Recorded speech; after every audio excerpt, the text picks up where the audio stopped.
Welcome to the Smart Learning Academy for Smart Students. My name is Farah Syed.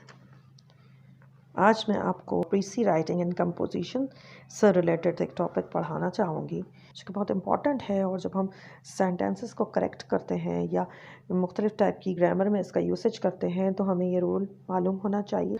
कोई भी दो subjects आपस में हम ज्वाइन करते हैं एंड से, अगर के वो दोनों डिफरेंट हैं यानी कि एक ही बंदे से रिलेटेड नहीं है तो डिफरेंट सब्जेक्ट्स को हमने एंड से ज्वाइन किया तो दो लोग तस्वर किए जाएंगे. उस सूरत में वो प्लूरल हो जाएंगे और हम प्लूरल वर्ब का इस्तेमाल करेंगे.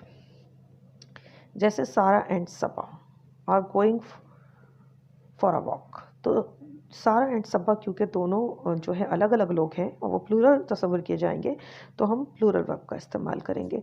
इसकी एग्जांपल में ये भी आ जाएगा कि his typewriter and my radio. अब उसका टाइपराइटर है और मेरा रेडियो है और स्टोलन. दोनों चीज़ें स्टोलन हो गई. दो चीज़ें कहलाएंगी, अलग अलग लोगों की चीज़ें हैं तो ये अलग लोगों से रिलेटेड है तो इसमें हम प्लूरल वर्ब का इस्तेमाल यानी फॉर का इस्तेमाल करेंगे. अब ये तो आपकी माइंड में क्लियर हो गया. इसी रूल को थोड़ा सा आगे बढ़ाएं. अगर के सब्जेक्ट ऐसा हो उसमें दो सिंगुलर नाउन इस्तेमाल हो गए हो जो सेम पर्सन से रिलेटेड हो, यानी कि अभी तो हम अलग अलग पर्सन्स की और अलग अलग चीज़ों की बात कर रहे थे, लेकिन अगर हम एंड ऐसे शख्स के लिए इस्तेमाल करते हैं कि दोनों क्वालिटी उसी की थी या दोनों चीज़ें उसी की थी या एक ही शख्स की बात हो रही है उसकी दो बातें हैं तो उस सूरत में अगर हम एंड लगाते हैं तो वो सिंगुलर तस्वर किया जाएगा और हम उस सूरत में सिंगुलर जो है एग्जाम्पल देंगे. अब जैसे कि आप देखिए कि my best friend and adviser. Best friend भी वही है, एडवाइज़र भी मेरा वही है तो उन्हें एक तस्वर किया जाए. My best friend and adviser has change his mind. ठीक है ना, मेरे दोस्त और मेरे एडवाइज़र ने अपना माइंड चेंज कर लिया है. ठीक है ना, तो वो एक शख्स है क्योंकि. तो अगर हमारे पास दो मुख्तलिफ लोग हैं तो हमने प्लूरल वर्ब का इस्तेमाल करना है उसको प्लूरल मान के. और अगर एक ही शख्स या एक ही चीज़ की बात हो रही है तो उस सूरत में हम सिंगुलर वर्ब का इस्तेमाल करेंगे. इसकी मैं कुछ एग्जांपल्स और दे के आपको ये चीज़ क्लियर कर देती हूँ कि जैसे mister Rizvi and mister Faisal. Mister Rizvi and mister Faisal दो मुख्तलिफ लोग हैं. हैव रिसीव्ड प्रमोशन तो क्या इस्तेमाल किया हमने हैव क्योंकि प्लूरल बन गया, दोनों मुख्तलिफ लोग थे. अब इसी तरह the general managers and the controllers, दोनों अलग अलग है. General managers and the controllers, उनके काम भी अलग अलग हैं बिल्कुल. तो उस सूरत में हम क्या इस्तेमाल करेंगे plural verb. Are attending a 3-day meeting this week.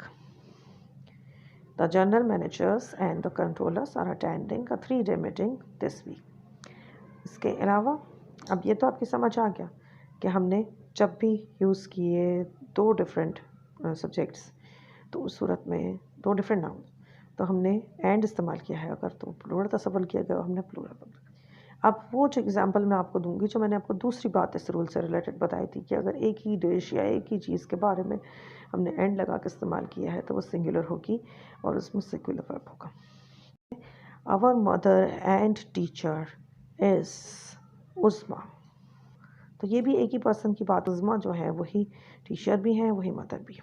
तो इस सूरत में सिंगुलर बात हो रही है तो हम इज़ या वॉज मतलब जो भी सिंगुलर वर्ब का इस्तेमाल करेंगे. अब जैसे ये आ गया कॉर्न बीफ एंड कैबेज, यानी कि ये एक ही डिश है उसको मिला के पकाया गया तो एक ही डिश बन गई corn beef and cabbage. Was his favourite dish. Single dish की बात हो रही तो हमने वॉज इस्तेमाल किया. Chicken and potato was his favourite dish. One dish की बात हो रही है तो हमने सिंगुलर वर्ब का इस्तेमाल करना है. Smart Education Academy, a distant learning platform.